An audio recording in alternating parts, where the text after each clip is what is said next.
Сакам да ве известам дека денови имавме интензивни контакти со повеќе меѓународни представници, а воедно и со повеќе повеќе лица кои што се директно засегнати во овој процес. Воедно вчера го посетивме и народниот правобранител, каде што му кажавме на нашето видување за прекршување на сите законски постапки и процедури околу начинот на кој што се води истрагата и начинот на кој што се спроведуваат сите предистражни постапки околу настаните на 27 април. Денеска имавме средба со политичкиот представник за правни работи на ОПС, господинот Джеф Били, каде што директно го запознавме и му укажавме на нашите забелешки околу кршењето на човековите права на сите лица кои што се засегнати и обвинети околу настаните за 27 април. Воедно искажавме и голема загриженост поради состојбата на еден од притворените кој што штрајкува со глад веќе 7-ми ден, за кој што имаме неофицијални сознанија дека неговата ситуација воопшто не е добра. Се надеваме дека СДСМ ќе ги увидат своите грешки и ќе почнат соодветно да го спроведуваат законот во Република Македонија, а не да го прават ова како што го прават во моментот, а тоа е класичен политички реваншизам, демонстрација на сила, силување на институциите.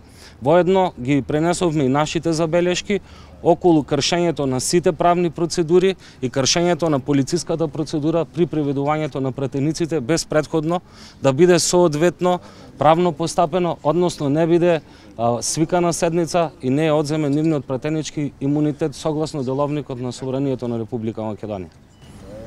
Да видите појасно пред јавност кој пратеник моментално има штрак според нашите сознанија пратеникот Крсто Муковски. Неофицијални бидејќи ние немаме пристап до нив и немаме никаква комуникација. Што конкретно изнесовте пред представникот на ОПС денес? Дека се кршат човековите права и слободи, дека се кршат сите правни процедури и дека се прекршуваат сите законски норми од аспект на спроведување на цела оваа предистражна постапка околу настаните за 27 април.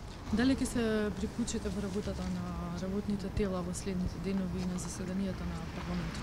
Утре има комисија за европски прашања, има амандманска расправа за... Вака сега.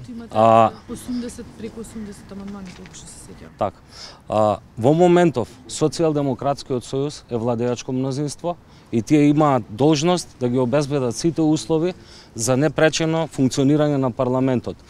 Сметам дека во овој момент, кога 12% од нашата пратеничка група, односно 6 пратеници се во притвор, нема соодветни услови за да ние адекватно партиципираме во работата на парламентот. Дали добивте предлог од СДСМ за укинување на патните трошоци, дали ќе го прифатите? За такво нешто немаме разговарано, ни пак сме известени. Дали би го прифатиле предлогот? Така стигне. Кога ќе стигне, тогаш ќе ви одговориме. Одговорноста е нивна, ние се Нивна. парламентарна мнозинство. Ќе изгласате и готово. Не е проблем.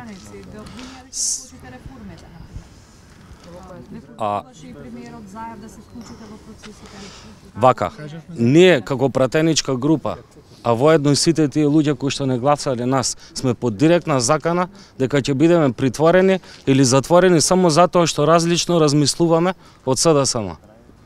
Ние не гледаме никаков чекор кон позитивно придвижување на сите законски процеси во Македонија, односно кон демократизација како што најавуваше господинот Заев за време на предизборната кампања. Ова е класичен политички реваншизам.